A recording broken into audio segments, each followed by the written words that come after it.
Pretty locomotives. Pretty locomotives. Today we're gonna talk about pretty locomotives. Now, what is a pretty locomotive to me? That depends.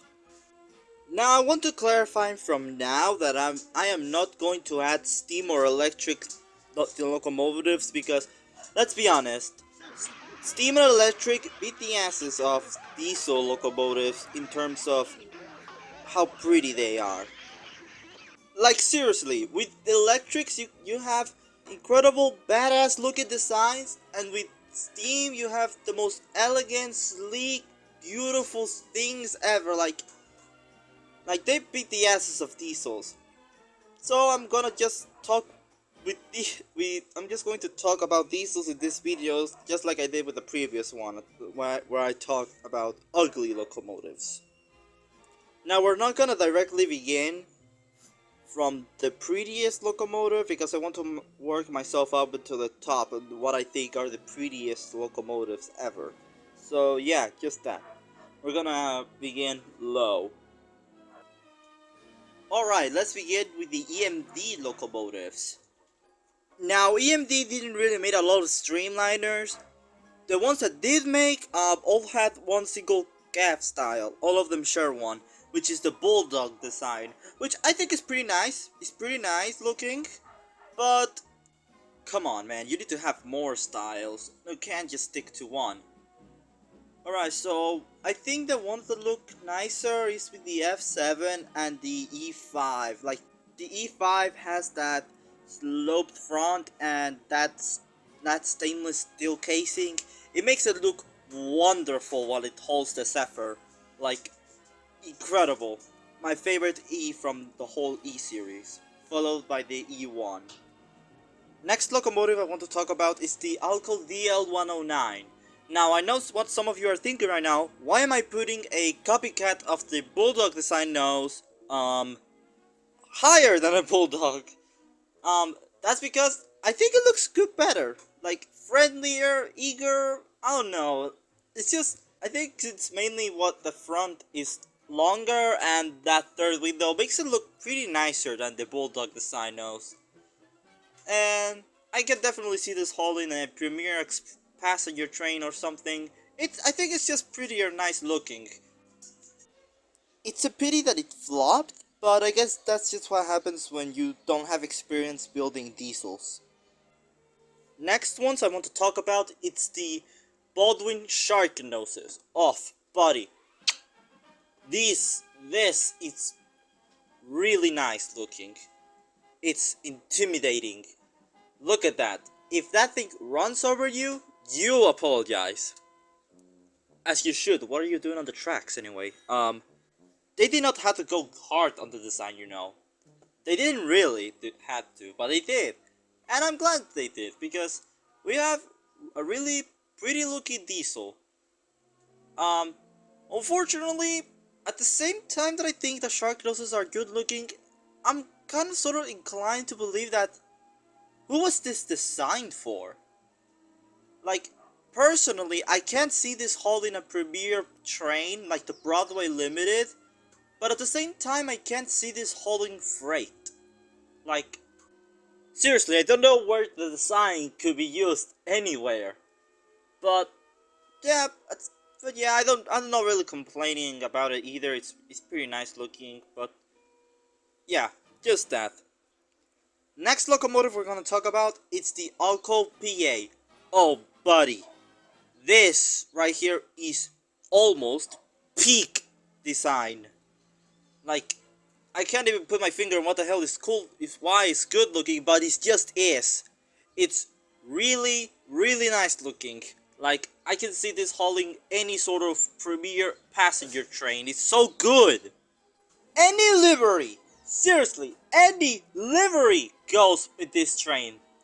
Anyone. The Santa Fe, the Nickel Plate Railroad, the Delaware and Hudson, Ferrocarriles Nacionales de Mexico, Union Pacific, anyone. Any livery goes hard on this locomotive.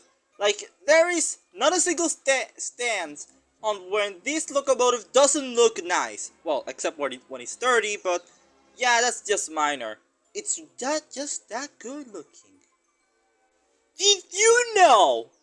Did you know that an Alco PA was painted with, well, not literal. They painted with gold scheme, the Santa Fe. What the hell? Like, I don't remember the story behind it, but there was a real one. There was a real stance when they painted an Alco PA gold and white. No, gold and silver. Anyway, yeah, and it's still good looking. This one is a really nice locomotive, and I wish the prime mover didn't fail as much as they did, because it's a really nice locomotive. Oh, what's that? What's that? You have problems? You have issues with the really long nose? Well, let me introduce to you to the Alco FA. Yeah, this one is just as nice looking. Well, maybe not because of the nose, but yeah, just you have the alternative if you want. But everybody, I'm here to say what I think it's the prettiest diesel locomotive I've ever seen. Everybody, the Fairbanks-Morse Erie built. Everybody, like, the second I saw this, I fell in love. Well, now that I think about it, I'm making it sound a bit weirder than it actually is. I think this is the prettiest diesel locomotive I ever seen, at least American-wise. The front of the locomotive, I think, is the perfect combination between the front of a EMD Bulldog diesel and an Alco PA. Like, it's the perfect combination. It's just that good looking. But Destiny said, screw this one in particular, and made it have issues. What are those issues, you may ask? Well, they decided to put a freaking submarine prime mover on a diesel. I don't exactly remember if it was a modifier or not, but yeah, the prime movers do not overheated easily and were just not made for the beating of railway usage, and they tended to fail and sealed the destiny of the Erie build, which is a real shame because it's so good looking.